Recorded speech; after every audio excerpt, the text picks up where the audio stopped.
والصالحين الذين أشهد أن لا إله إلا الله أشهد أن محمدا عبده ورسوله اللهم صل على محمد وعلى آل محمد وسلم عن كل الصحابة أجمعين. Alhamdulillah, syukur kita kepada Allah pada malam hari ini kita dihimpun oleh Allah tercurah kepada baginda Nabi Muhammad Sallallahu Alaihi Wasallam sebagai uswah dan qudwah hasanah buat kita semua. Alhamdulillah di malam apa ini? Ya, di malam Tasyu'a ya. Kalau yang pakai hisab ya. Di malam Tasyu'a ini Allah berikan kita keberkahan karena Allah Subhanahu wa taala menyebut malam Tasyu'a ini dengan walayalin ashar wasyafa'i wal watar. Al-watar itu artinya adalah ganjil. Ya, berarti tanggal yang disebut dengan malam 10, ada yang mengatakan 10 itu adalah Dzulhijjah, ada yang mengatakan Muharram. Tapi di Muharram ada yang disebut dengan Tasyu'a. Ya, Tasyu'a itu hari ke-9 di bulan Muharram. Nah, ada yang mengatakan disebut dengan al-watar, sedangkan walayalin ashar, nah itu yang disebut malam hari ini. Ada yang tasyakuran ya, keluarga besar Ustadz kita tentang anaknya beliau yang insya Allah sudah menyelesaikan di PPTQ Al-Firdaus Selatan ya, Mas Abin. Alhamdulillah, semoga kita doakan sebagaimana doanya Maryam, fataqabbalaha biqabulin hasanin wa ambataha nabatan hasana. Bapak Ibu yang dimuliakan oleh Allah, mari kita sejenak berdoa bersama di malam Tasyu'a ini. Ya, besok ada yang mungkin puasa.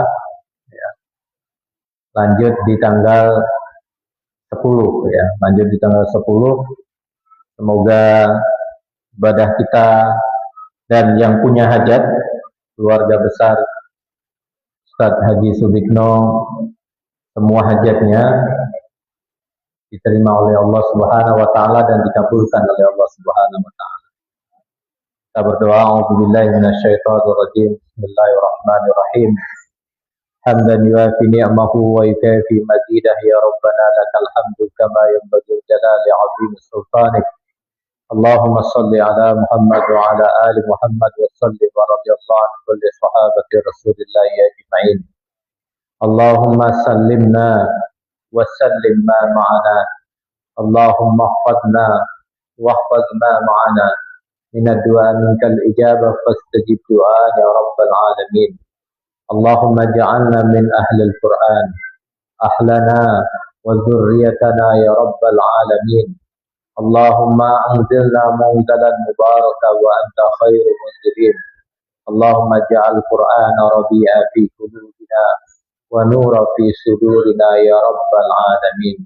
Allahumma taqabbal minna innaka antas sami'un alim wa tub 'alaina innaka antat tawwabur rahim. Rabbana atina fid dunya hasanah wa fil akhirati hasanah wa qina adzaban nar wa sallallahu ala sayyidina Muhammadin wa alihi wa sahbihi wa sallam walhamdulillahi rabbil alamin. Bapak Ibu yang dimuliakan oleh Allah, kita lanjutkan sedikit dari apa yang sudah kita bahas di minggu yang lalu tentang hijrah baginda Nabi Muhammad Sallallahu Alaihi Wasallam. Jadi di hari Jumat pagi itu baginda Nabi Muhammad pakai kafeah ya Pak. Jadi memang tertutup wajahnya karena memang beliau tidak biasa memang di hari Jumat itu datang ke rumahnya mertua. Ya, rumahnya Abu Bakar Siddiq. Beliau kalau datang biasanya malam, kalau enggak yang datang itu Abu Bakar Siddiq yang datang ke rumah Rasulullah karena Aisyah di rumah Rasulullah. Tapi hari itu yang datang Rasulullah bukan di malam hari, tapi datangnya di pagi hari. Tergopoh-gopoh karena memang hasil rapat ya di Darun Nadwah itu, karena yang ikut rapat itu pemuka-pemuka Quraisy, tidak hanya pemuka Quraisy, ada pemuka setan di sana. Rajanya setan bernama, sebutan saja ya, setan itu kan hanya sebutan. Ya dari makhluk jin. Jadi makhluk jin yang ribuan tahun lamanya taat kepada Allah. Jadi jangan bangga dulu Pak. Kita sudah sholat, kita sudah ngaji ya.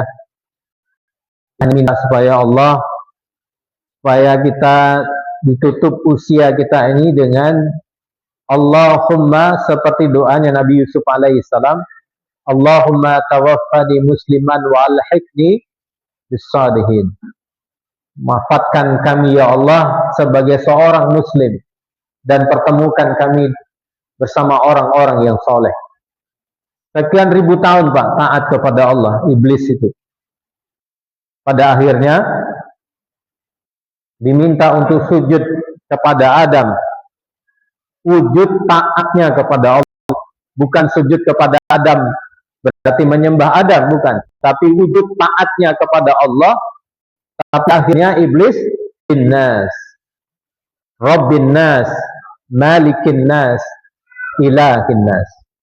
Ada yang mengatakan bahwa Malikin nas dan Ilahin nas itu disebut dengan atof. Atof itu artinya atof bayan, menjelaskan. Jadi kata Malikin nas dan Ilahin nas adalah penjelasan tentang Rabbin nas. Siapakah Rabbin nas itu? Maka dijelaskan oleh Malikin nas dan Ilahin nas. Makanya disebut dengan atof bayan, menjelaskan. Kenapa demikian? Karena Malikin nas, Malik itu artinya adalah menguasai. Ini pernah saya sampaikan di sini, menguasai dan memiliki. Menguasai dan memiliki. Ini yang dirasakan oleh iblis Pak. Selama ini tidak ada makhluk tandingan kecuali hanya mereka. Tidak ada manusia Pak sebelumnya.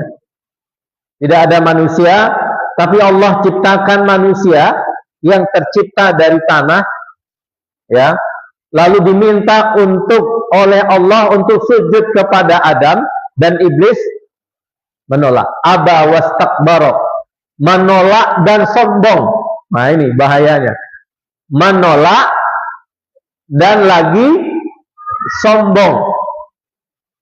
Kadang itu muncul dari apa tadi? Malikin nas. Merasa menguasai. Ya, kalau suami merasa menguasai anak dan istrinya, hati-hati.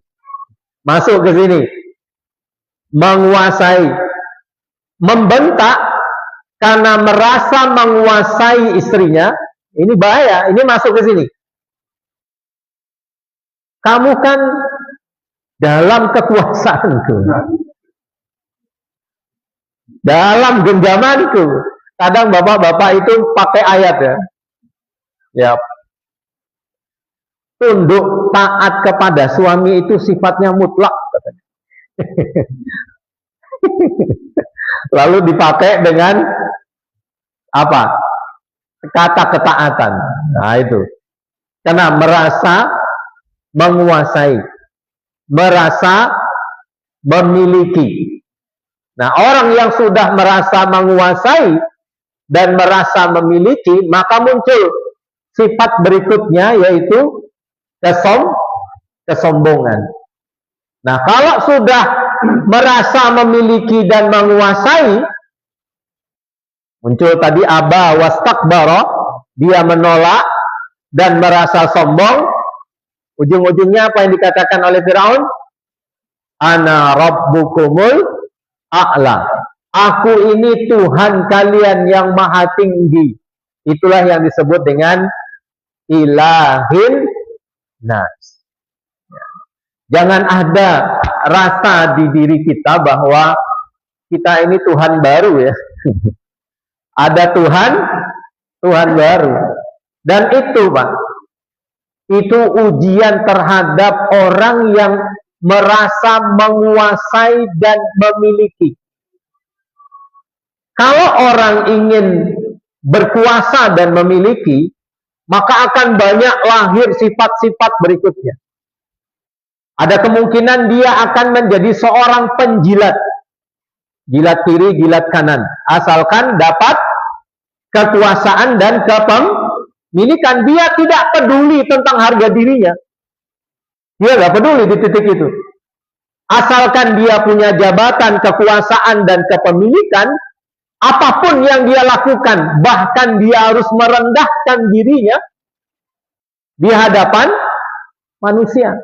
Padahal Pak, siapakah orang yang bebas itu? Orang yang tafrid, yang melepaskan segala ketergantungannya kecuali hanya kepada Allah. Tidak ada lagi yang dia dapat, haruskah dia menjilat ke sana, menghormati ke sana, bukan berarti menghormati dilarang, menghormati untuk mendapatkan kekuasaan dan kepemilikan. Padahal kehormatan kita, kedudukan ini yang perlu kita ingat, bahwa di mana posisi kita di hadapan Allah, itu yang perlu kita ingat-ingat, bukan di mana posisi kita di hadapan manusia. Kalau kita terus berpikir bagaimana posisi kita di hadapan manusia, berarti kita belum merdeka. Belum merdeka, Pak. Maka sebenarnya hijrah itu dalam bahasa kitanya, hijrah itu artinya menuju kemerdekaan. Melepaskan diri dari perbudakan. Allah nggak mau Nabi Muhammad itu diperlakukan semena-mena oleh orang-orang kafir Quraisy. Seenak itu, Pak. Nabi lagi sholat, ya, diambilkan di kulit onta yang busuk itu, ditaruh di atas kepala baginda Nabi Muhammad Sallallahu Alaihi Wasallam. Pergi ke Taif, dilempari semena-mena 5 mil, ya, sampai Allah Subhanahu Wa Taala pada titik itu memerintahkan, ya, kalau tadi setelah didengar di Darun Nadwah, iblis memimpin rapat dan setuju untuk membunuh Rasulullah dengan semua pemuda kabilah. Apa kata mereka? Nanti anak-anak muda perkabilah mengutus 1 orang utusan terbaiknya. Asah pedang yang lebih tajam. Malam ini kita bergerak. Ternyata Jibril turun. Perintah Allah Subhanahu Wa Taala menghabarkan kepada baginda Nabi Muhammad Sallallahu Alaihi Wasallam akan ada makar. Apa kata Allah? Wa makaru wa makarullah wallahu khairul makirin. Makar itu bahasa Arab ya Pak, bukan bahasa Indonesia. Makar itu bahasa Arab, sesuatu yang dirahasiakan untuk sesuatu yang diinginkan. Itu yang disebut makar. Kata Allah, silahkan. Allah jauh lebih dahsyat kerahasiaannya dan keinginannya. Jibril turun. Wahai Muhammad, persiapan untuk hijrah. Jumat pagi Rasulullah Sallallahu Alaihi Wasallam Ya, Rasulullah Sallallahu Alaihi Wasallam datang ke rumah Abu Bakar. Kata Rasulullah, wahai Abu Bakar, ahrid fi ma'indak. Keluarkan orang yang siapapun yang bersamamu Rasulullah di rumah ini. Ya Abu Bakar di rumah ini. Kata Abu Bakar, kunna suhbah. Kita ini di rumah ini aman ya Rasulullah. Ini keluarga semua. Ada Aisyah, ada Hafsah, ada Abdullah ibnu Umar. Semua keluarga ya Rasulullah aman. Kata Rasulullah, kalau demikian malam ini kita akan keluar dari Madinah, dari Mekah. Kata Rasulullah Sallallahu Alaihi Wasallam. Insyaallah, Pak. Bagi kita, kalau kita yang jadi Abu Bakar, malam diajak keluar dari kota Mekah itu tantangannya apa, Pak? Mati.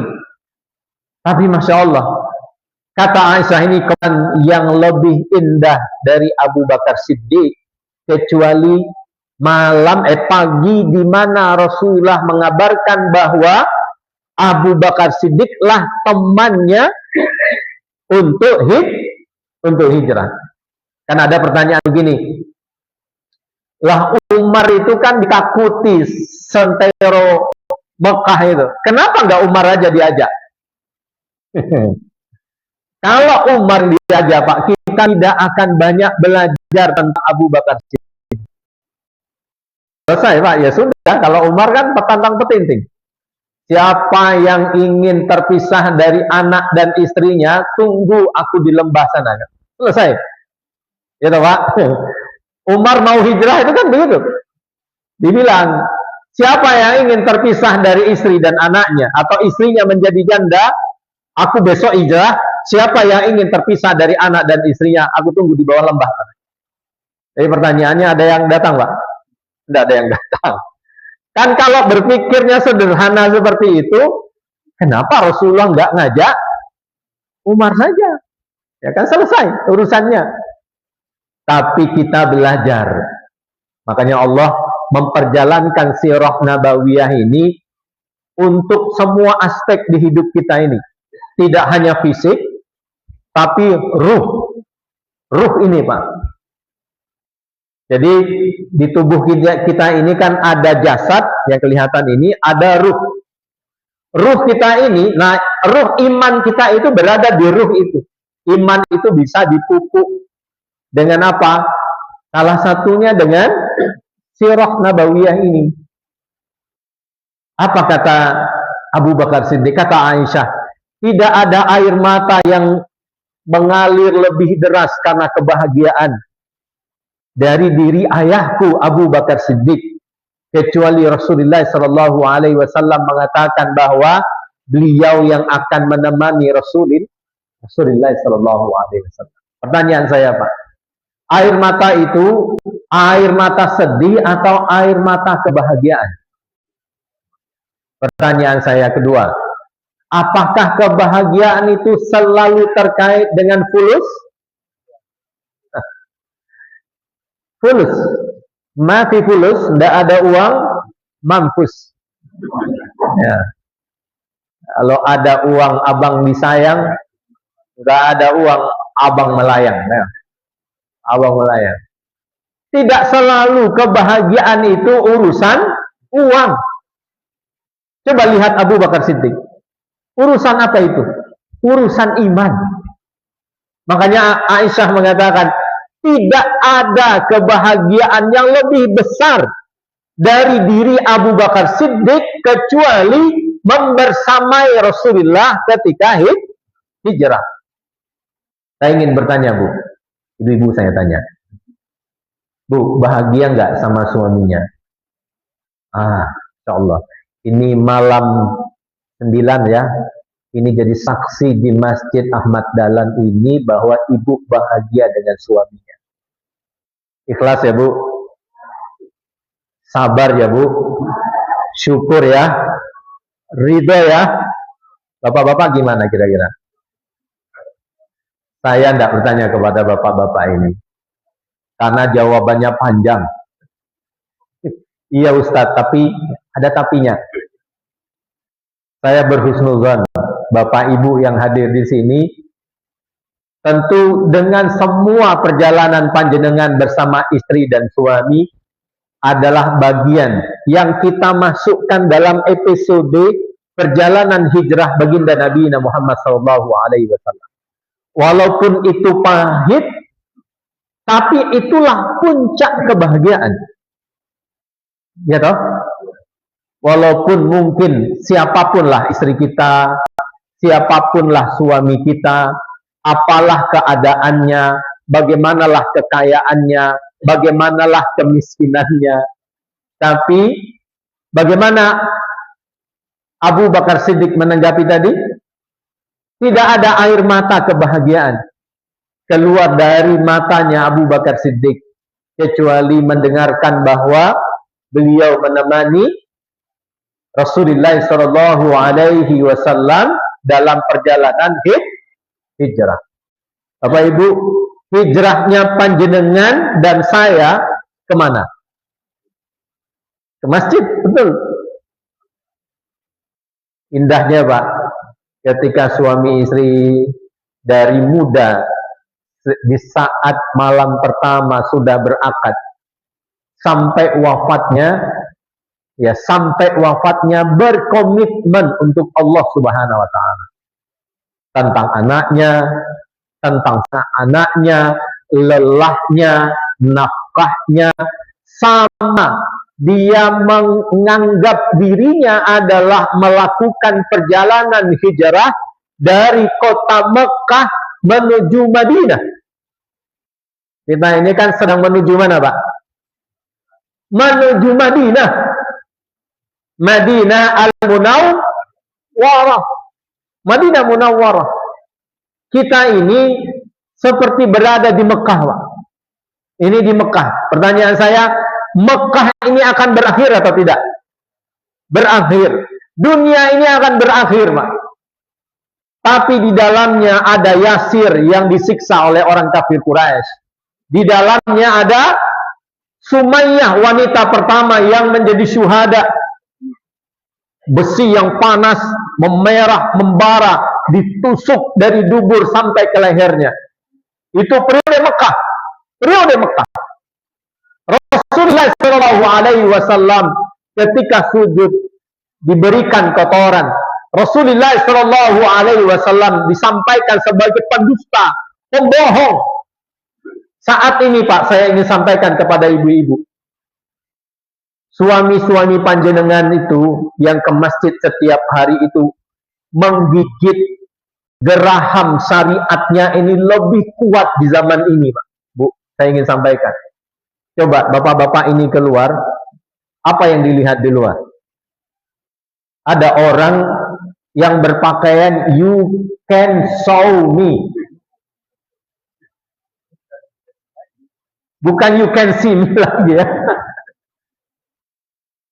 Coba bayangkan. Maka ibu-ibu rawat dirinya, perempuan semua. Dan semua gadis semua. Coba bayangkan. Karena kira-kira saya kalau ngajar melihat atau menunduk. Jangan suudzon begitu. Setiap hari. Coba bayangkan. Maka saya bilang ke istrinya, doanya diperpanjang. Doanya diperkuat. Ya, doanya diperkuat. Nah, di hari itu Rasulullah memerintahkan adiknya Aisyah bernama Asma untuk mempersiapkan diri mengantarkan makanan. Mempersiapkan Abdullah ibnu Abu Bakar Siddiq untuk melakukan pengembalaan di sekitar sentral kota Mekah untuk mencari informasi. Beberapa orang diminta untuk membawa kambing mereka menuju ke Gua Sur. Gua Sur itu posisinya di utara, sedangkan Madinah itu posisinya di selatan. Selatan sana ya? Sana ya. Mana? Oh sana. Madinah itu posisinya di sana, tapi Gua Sur di utara. Orang Arab, orang Rasulullah itu cerdas. Rasulullah itu udah mikir nih kemana nih akan kita awali. Jadi kalau kita haji dan umroh bareng, nanti saya ajak ke atas. tapi harus persiapan kaki. Ya, ya. Harus olahraga dulu. Olahraga dulu, nyoba naik ke atas. Ya. Nyoba itu bukan untuk kesombongan, Pak. Biar kita merasakan bagaimana Asma, seorang perempuan yang membawa makanan naik ke atas. Kita bawa badan sendiri saja. Coba bayangkan. Berapa kali itu? Berapa kali Asma naik turun ke atas? Insya Allah ya. Anda bisa bayangkan betapa dahsyatnya itu. Naik sekali ke atas, turun sampai ke bawah itu rasanya ingin tidur satu hari. Bapak Ibu yang dimuliakan oleh Allah Subhanahu wa taala, kata Abu Bakar Siddiq, "Ya Rasulullah, Abu Bakar ini, Pak, ternyata sudah menyiapkan 2 onta. Dan itu beliau sudah jauh-jauh memperkirakan dan berharap-harap supaya apa? Perjalanan itu bersama beliau, ya, bersama Abu Bakar Siddiq." Akhirnya Rasulullah memanggil Ali bin Abi Thalib karena malam Sabtunya itu dipanggil, "Ali, engkau tidur di tempat tidurku malam hari ini." Kata Ali bin Abi Thalib, ini menggantikan kematian ini. Pakai selimutnya Rasulullah Shallallahu Alaihi Wasallam yang dianyam sendiri oleh Khadijatul Kubra. Rasulullah itu ketika Khadijah sedang menganyam, Rasulullah pun membantu, Pak. Ya, Rasulullah itu luar biasa, pintar menjahit. Khiyafah. Bapak-bapak sini yang pintar menjahit? Rasulullah itu multi talenta. Panglima juga, bapak juga, kakek juga, bapaknya anak yatim juga, ahli perang juga, ahli gulat juga. Wong ketika berhadapan dengan Umar bin Khattab, ternyata Umar kalah sama Rasulullah. Luar biasa ya, Pak. Ada yang multi talenta di sini? Kalau sekarang itu multi talentanya AK-47. Drone. Ya, drone. Tapi Ustadz, saya berkuda bisa. Ya. Saya kalau berenang cuma nyemplung aja, saya juga bisa. Nah, ini berenang selama 6 jam. Nah, nanti kita coba di Selat Sumatera.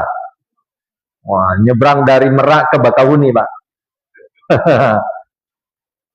Rasulullah Shallallahu Alaihi Wasallam punya itu. Ali paham betul, Rasulullah paham betul siapa Ali bin Abi Thalib itu. Menggantikan Rasulullah bukan berarti Rasulullah itu salah milih, karena Ali bin Abi Thalib ahli pedang. Ahli pedang. Karena Rasulullah mendengar yang didatangkan itu anak muda dengan pedang-pedang mereka. Tapi pertanyaannya, apakah ahli pedang yang datang itu? Enggak. Enggak semuanya ahli pedang. Nanti kita lihat di perang Khandaq, siapa yang melawan sosok ahli pedang terkenal dari Ali bin Abi Thalib? Ali bin Abi Thalib, Pak. Makanya tidak salah memang Rasulullah meminta Ali bin Abi Thalib menggantikan beliau di atas tempat tidurnya. Jadi itu bukan hanya milih, ayo kamu, nggak begitu. Karena Rasulullah sudah mikir, ini orang yang paling tepat menggantikan di atas tempat tidurnya adalah Ali bin Abi Thalib, seorang ahli pedang.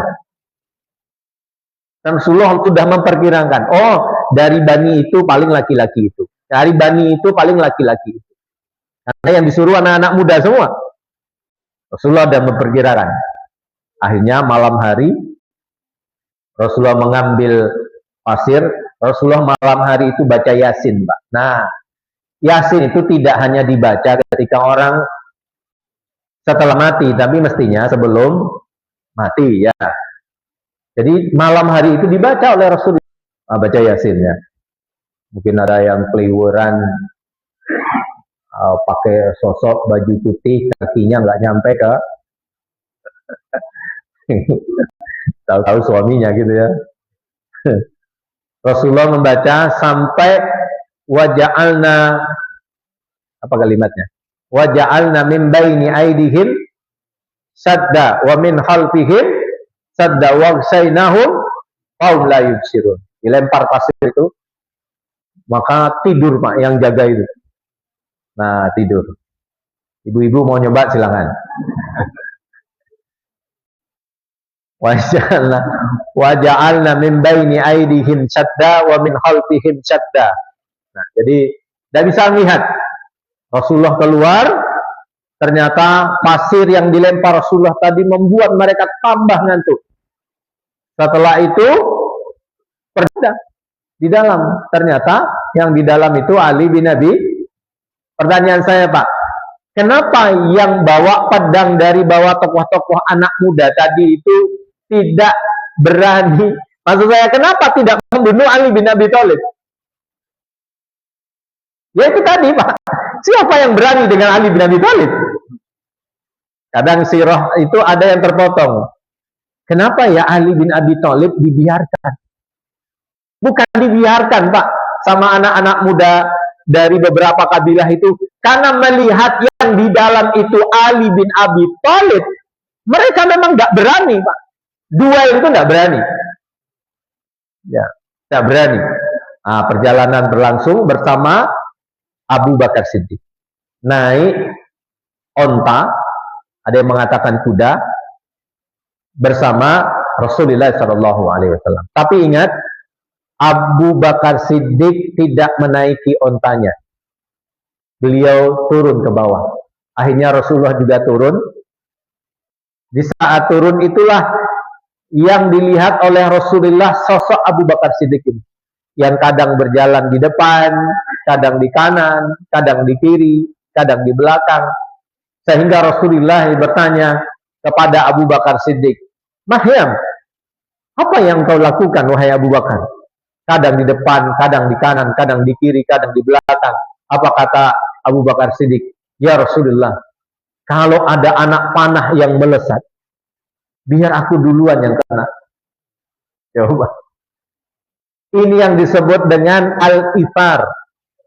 Dalam konsep Islam, yuksirun. Yuksirun itu artinya mendahulukan kepentingan orang lain dibandingkan dengan dirinya sendiri. Ini yang disebut dengan konsep ithar. Al-ithar. Lebih baik aku kena ya Rasulullah daripada engkau. Coba. Ini mertua Pak. Ya, ini mertua. Nah, jadi kita belajar banyak bahwa kalau ada orang yang berani melecehkan Abu Bakar Siddiq, berarti yang dia lecehkan siapa? Rasulullah SAW. Nah, sampai Rasulullah beberapa malam di gua sampai di hari Senin. Nah, Rasulullah Uraikid yang mendampingi Rasulullah SAW, orang beragama Nasrani ini, ada yang mengatakan Yahudi, tapi dia nggak terlalu peduli dengan agamanya. Inilah yang memandu, ini yang tahu jalannya tikus, muter ke pinggir lautan. Kalau jenengan lihat arah ke mana? Arah ke Jeddah. Jeddah itu adalah lautan, Pak. Kenapa disebut dengan Jeddah? Jeddah itu artinya adalah kakek, Jaddah, Jid, ya, artinya orang tua, kakek, nenek, karena memang kota tua dulu, kota tua. Kalau dulu orang haji itu kan transitnya sama dengan hari ini ya, itu kan naik kapal dari Aceh lewat Laut India terus nanti ke Jeddah. Berapa bulan kira-kira? Sampai di sana ada yang punya uang jalan kaki, nggak punya uang jalan kaki ke Mekah, yang punya uang naik onta. Nah, kalau kita sekarang enak Pak, dari Jeddah ke Mekah itu cuma 2,5 jam, naik bis lagi, pakai AC lagi. Itu pun sampai di sana marah-marah, sudah capek disuruh tawaf. Disuruh tawaf. Kalau ngerasakan dulu Pak, turun di Jeddah sudah capek naik kapal, jalan kaki dari Jeddah ke Mekah. Masya Allah ya. Rasulullah Shallallahu Alaihi Wasallam mengarah jalan sini, jalan semut. Dari hari Senin sampai di Kuba, yang kita kenal Masjid Kuba hari ini, di hari Senin juga. Nah, di sanalah Rasulullah Shallallahu Alaihi Wasallam mendirikan Masjid Kuba. Nah, Masjid Kuba. Siapa yang sholat sunnah di sana dari Madinah dia masih berwudu, ya. Kalau dia sholat sunnah di sana 2 rakaat pahalanya sama dengan umroh. Nah, pahalanya besar ya. Padahal sholat sunnah saja, sholat sunnah saja. Kenapa demikian? Bapak Ibu yang dimuliakan oleh Allah Subhanahu wa taala. Jadi yang pahala yang diinginkan oleh Allah itu bukan hanya sekedar kalau kita bersedekah, Pak. Itu kan kelihatan materialnya. Keluar 100.000 ya. 100.000 kelihatan 100.000-nya. Pertanyaan saya, adakah pahala yang tidak kelihatan? Lelahnya panjenengan. Seperti bapak-bapak ini cari nafkah, ya, cari nafkah keluar, keringatnya, capeknya, pikirannya, menjaga hatinya. Itu kan lelah, Pak. Lelah. Lelahnya panjenengan itu Allah akan ganjar jadi kebaikan, jadi pahala. Makanya kalau ada orang wafat, lalu dia wafat sebelum wafatnya sakit, jangan bilang tuh matinya su'ul khotimah, sakit duluan. Coba bayangkan kata Rasulullah Shallallahu Alaihi Wasallam, kalau orang mukmin wafat dalam kondisi dia sebelumnya sakit, maka sesungguhnya Allah ingin kafarat seluruh dosanya karena sakit ini. Insyaallah. Gimana? Sebelum mati pingin sakit dulu atau mati mendadak?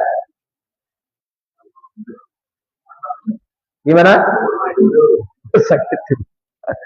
Karena orang yang bersabar dengan sakitnya itu akan dijadikan kafarat dari dosa-dosa yang dia lakukan.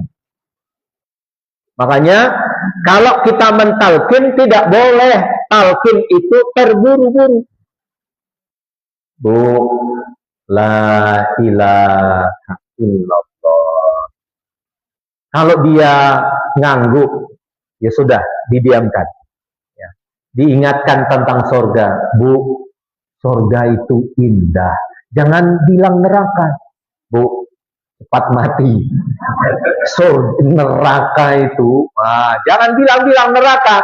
Ingatkan surga. Kalau dia ngangguk atau air matanya mengalir, berarti diamkan dulu. Yang kita inginkan bukan lafadznya. Yang kita inginkan hatinya, Pak.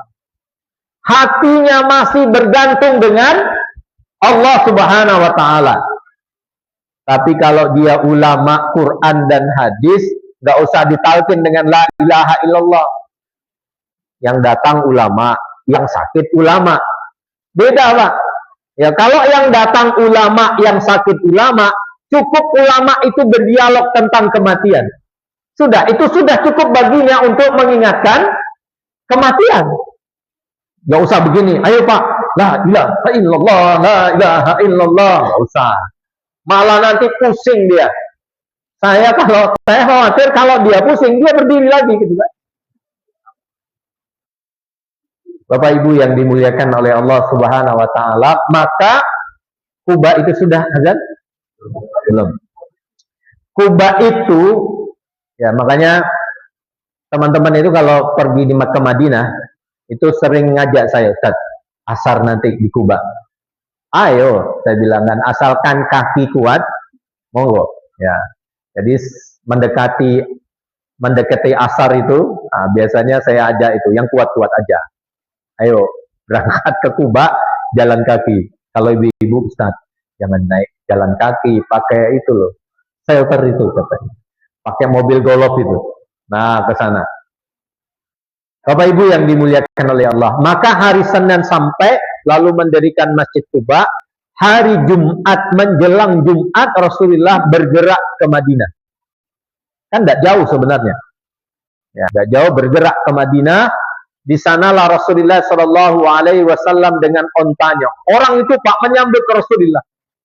Ada yang mengatakan, Tola'al ru'alaina. Nah ini tola'al azan ya. Jadi Masya Allah, nanti kita akan sedikit cerita minggu depan, hanya bagian akhirnya saja. Onta Rasulullah itu memilih mana rumah yang akan ditempati. Dan bagaimana Aisyah yang ketika itu rumahnya agak jauh.